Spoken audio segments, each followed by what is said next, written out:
11월 15일 말씀과 기도입니다. 오늘 본문은 잠언 17장 1절에서 12절 말씀이고 제목은 마음을 단련하시는 하나님입니다. 하나님께서 우리 안에 하시는 일들이 많이 있지만 오늘 본문 3절에서는 하나님께서 우리의 마음을 연단시키신다고 그렇게 말합니다.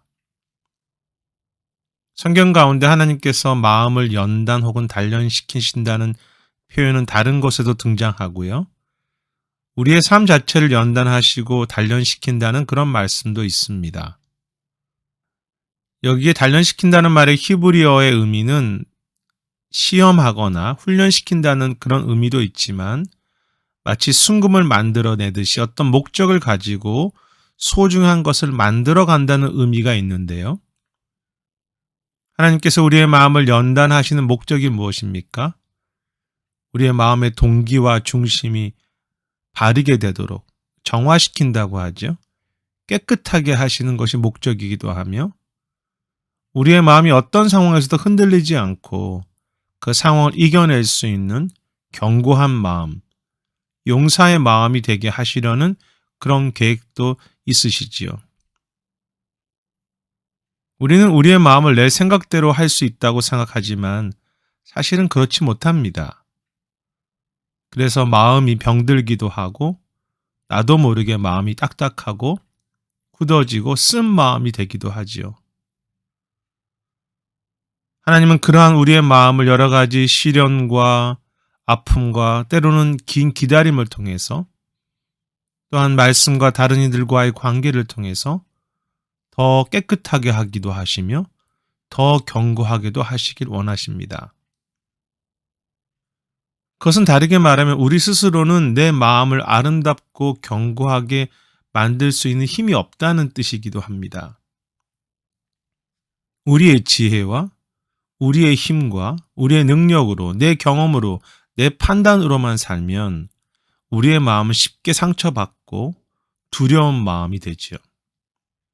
반대로 그런 문제들과 잘못된 관계들 앞에서 쓴 마음이 되거나 분노하는 마음으로 바뀌기도 합니다. 그런 잘못된 마음의 모습이 잠언에 계속 나오지만 오늘 본문에도 여러 가지 모습으로 등장하는데요. 1절에서는 제육이 집에 가득하고도 다투는 것보다 화목한 것이 낫다고 말합니다. 다투는 마음이죠. 음식을 많이 가지고 있지만 다투는 삶은 행복하지 못합니다. 그런가 하면 5절에서는 가난한 자를 조롱하고 다른 사람의 재앙을 기뻐한다고 했습니다. 이러한 것들은 악한 마음, 상하고 잘못된 마음에서 나오는 모습들일 것입니다. 또한 9절에서는 다른 사람의 허물을 계속 말하는 이들이 있다고 했는데 그 역시 잘못된 마음이죠. 그리고 11절에서는 반역의 모습이 악한 사람은 반역만 힘쓴다고 했습니다. 반역하는 마음입니다. 한 기독교 저자는 인간의 죄악된 본성은 기본은 항상 반항하고 반역의 마음이 있다고 했습니다. 왜냐하면 하나님께 반역한 것이 인간의 마음의 그 죄의 뿌리이기 때문이죠.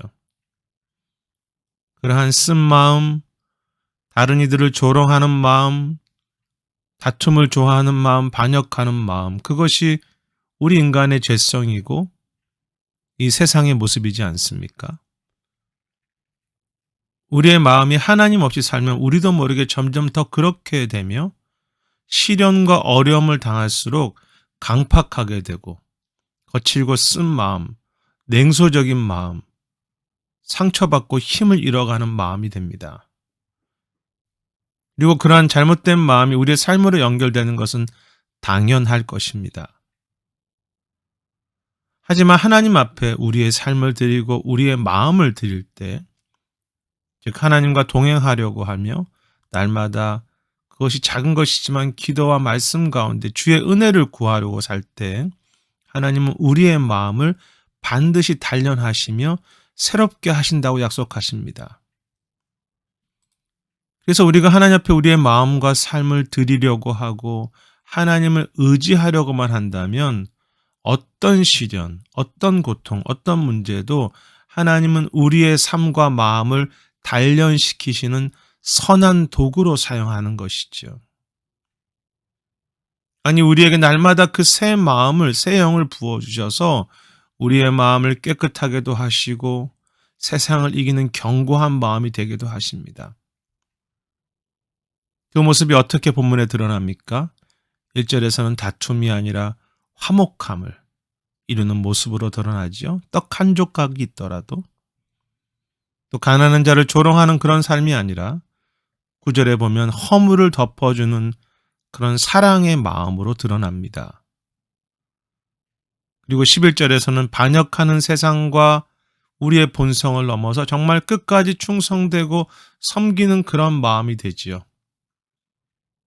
축복하고 화목하며 사랑하고 평화를 이루고 충성된 마음.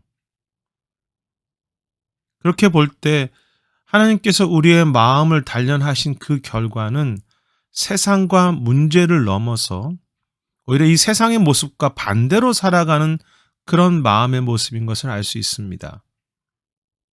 미움이 있는 곳에 사랑을, 다툼이 있는 곳에 평화를, 참된 충성이 없고 반역이 있는 곳에 진정한 충성의 마음으로 사는 것.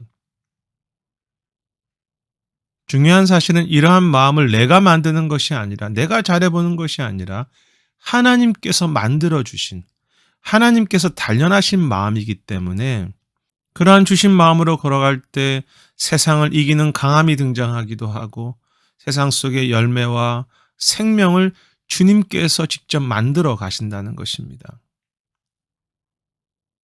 진정으로 끝까지 사랑할 수 있는 겸손의 마음으로 우리를 인도하시고 세상을 이길 수 있는 용기와 사자의 심장의 마음을 주시는 하나님이시지요. 세상과 이웃들은 악한 마음으로 살더라도 끝까지 흔들리지 않고 선하고 충성되고 화평하며 사랑의 마음을 품고 걸어갈 수 있도록 오늘도 우리를 새롭게 하시며 우리의 마음을 붙잡아 주시고 우리를 인도하시는 주님이십니다. 그 주님께서 우리의 오늘의 고난과 실패, 아픔 속에 우리의 마음을 새롭게 하시고 견고하게 하시며 깨끗하게 하실 것입니다. 우리의 마음을 새롭게 단련하시는 그 하나님, 그 주님을 의지하고 어떤 상황 속에서도 낭망하지 않으며 그 마음을 주님께 맡김으로 주님과 함께 걸어가시는, 그래서 세상을 이기고 세상 안에 진정한 겸손의 마음으로 살아가시는 우리 모두가 되시길 축복합니다. 오늘 기도 제목은 우리의 마음을 단련하시고 새롭게 하신다는 이 주님의 약속을 믿고 기억하면서 때로 내 마음의 약함과 아픔까지도 주님께 맡기면서 나에게 주어진 하루하루의 길을 신실하게 걸어갈 수 있도록 기도하길 원합니다. 각 가정과 자녀들을 위해서 또 다른 가정을 위해서 기도하실 텐데 하나님께서 우리의 마음과 자녀들의 그 심령을 새롭게 하셔서 참 이 혼란한 시대 가운데 정결하며 견고한 그 중심을 갖게 해달라고 그렇게 기도하시며 여러 가지로 힘들어하고 있는 가정들의 마음이 쓴뿌리가 생기지 아니하고 혹은 약해지지 않고 그렇게 하나님 앞에서 새로운 마음으로 더 단련된 가정들이 될 수 있도록 기도하시면 좋겠습니다.